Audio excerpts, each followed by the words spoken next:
Yo everyone, what's going on, and welcome back to some more AMS2. Now, we're not in the car currently because I've experienced some AMS2 bugs in my time, but this one was a new one. So we did qualifying, sat on the grid, and I alt-tabbed out to go and start the recording, and the computer got stuck in the alt-tab menu, and the mouse wouldn't do anything. Couldn't move it, couldn't click any buttons. I was able to get to Task Manager, kill everything else so that the game was maximized again, and because you don't have to click go to grid in this game, I was able to then start the race, and the wheel and pedals and everything worked. But I did eventually just get to drive the thing, but it turned out to be quite a lonely race. There was 8 or 9 people signed up, but it's at Le Mans, and I kind of got into 3rd place, and that was it for the rest of the race. I didn't see anybody, so I thought we'd go through some of the action and what happened at the start and things, but maybe we end up just chatting about whatever else, because I wanted to get a Le Mans video out before the weekend, just because it's a huge week. Le Mans, I'm super excited about it, and yeah, we'll get into some action, and who knows what we'll end up talking about. Okay, so here I am, just jumped back in the game.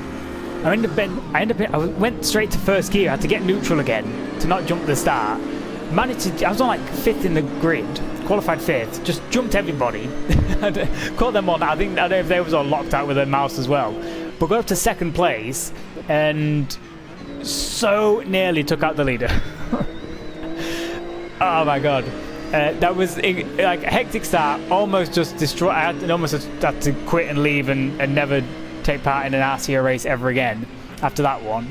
But we get through, we're into 2nd place, but I was that 6 seconds down from pole or something in qualifying? Like I was not meant to be up in 2nd place on raw pace. The qualifying, again, I've got my excuses, so maybe I could have been slightly faster, improved a second or two, but I was not as fast as this BMW and the McLaren that's currently behind me.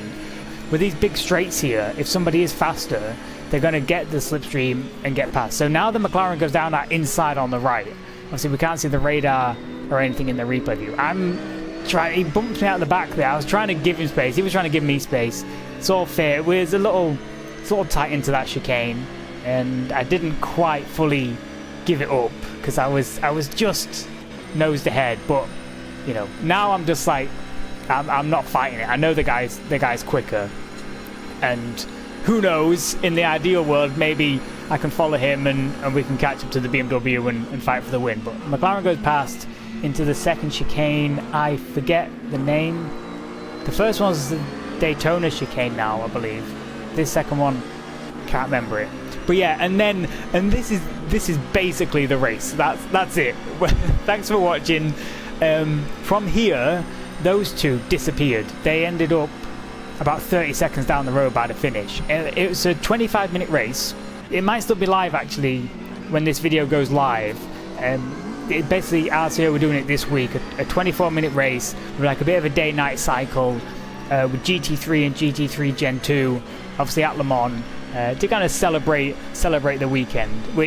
So I thought it was great. I wanted to do the race a couple of times, but just with everything that was going on, didn't get the chance. And this was some weird, like smoke. It's kind of like when it's running off track. It's supposed to be picking up the particles, which was something they talked about improving, but that was the only time it ever happened. I mean, I guess it was the only time I was really close to somebody. But I kept looking when I was going off track to see if it was coming, you know, there was like particle effects coming from the back of my car, and there wasn't. So I don't know what that was. Every so often on this game you can get like a weird fog haze that hangs around that looks similar. But yeah, I'm not sure if that was a new particle effects or not. So as I mentioned, it is Le Mans this weekend. I'm super excited about it. I've watched all the 24-hour races so far this year, Daytona and Nürburgring, even though we didn't get full 24 hours at the Nürburgring. And Le Mans next, and it's only a couple weeks till Spa, so really it's 24 season this month. I think hypercar class is looking incredible. I mean, there's everybody. There's Porsche, there's Lamborghini, there's Ferrari. We've never really seen. I mean, everyone keeps saying golden era, But I think it really is, you know, just this hypercar regulations really brought a lot of the manufacturers in, and it's great to see that we've got such a competitive fight at the front. And last night, as we're recording this, last night was the first qualifying session. There hasn't been Hyperpole yet, but the top 8, I mean, there was all sorts of people in there. Was there an Alpine in there even? Toyota got disqualified. Well, Kobayashi's lap got deleted, but Ferrari's up there. I mean, Dries Vanthoor. So it's honestly, it's anybody's race, I think, this weekend. It really is. There's a lot of potential in those cars. So yeah, can't wait for that. Super excited as I struggle with the rear end on this thing. And this is, yeah, you can see it. Basically, to be competitive around Le Mans in the GT cars, you have to run very little wing. So 0 front, which isn't too uncommon. I mean, most tracks probably have 0 front, but then like 1 on the rear. And because this is low downforce and the Porsche, the rear end was just swinging wildly. I mean, through the Porsche curves, it was on a knife edge, and there's a lot of times when I really couldn't commit to the turning, you know, as much as I wanted to. I was literally playing with the balance as the car was swinging left and right in the change of direction.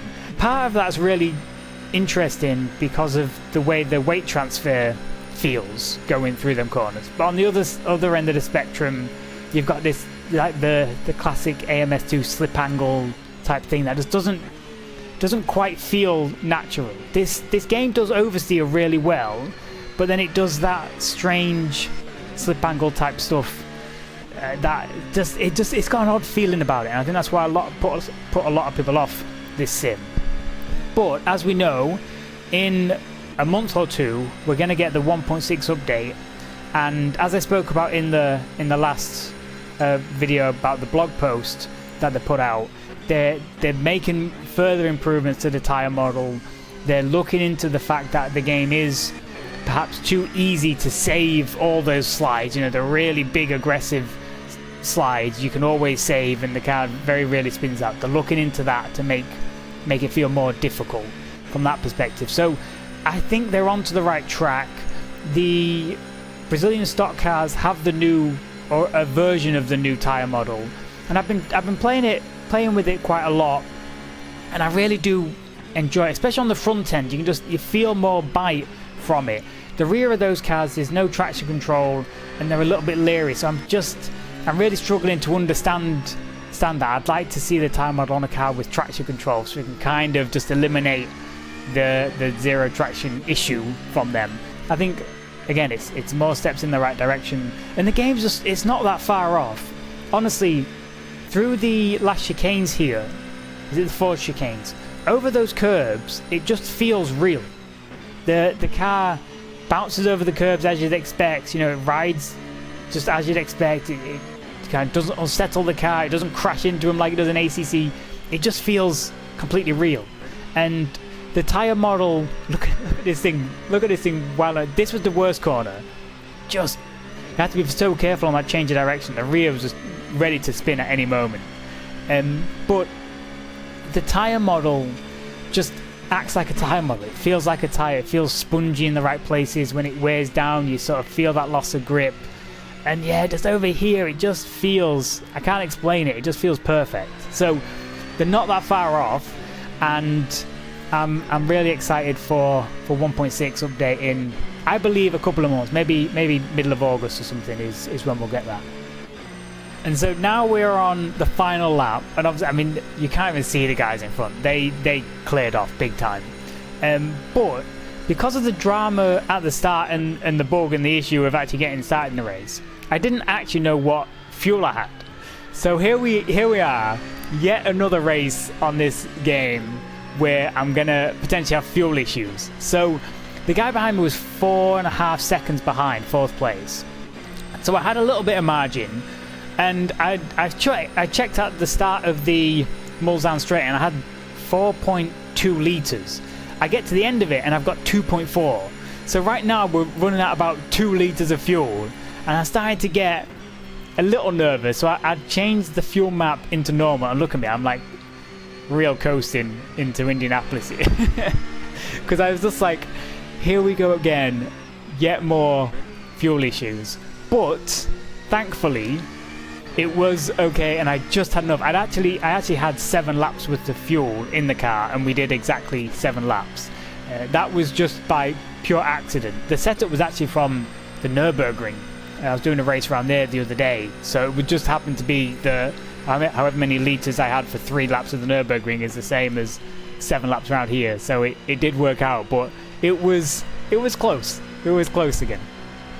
But again, if you're watching this video as it goes live, this race should still be live for a couple of days, and it's well worth checking out on Racecraft Online. It was great fun, even though I didn't see anybody. It's a great circuit to put some laps in, and again the sort of day-night transition was fantastic, super atmospheric, and yeah, I'm super excited for Le Mans this weekend. Hope you enjoy it too. Hope you enjoyed this video, and we'll see you next time.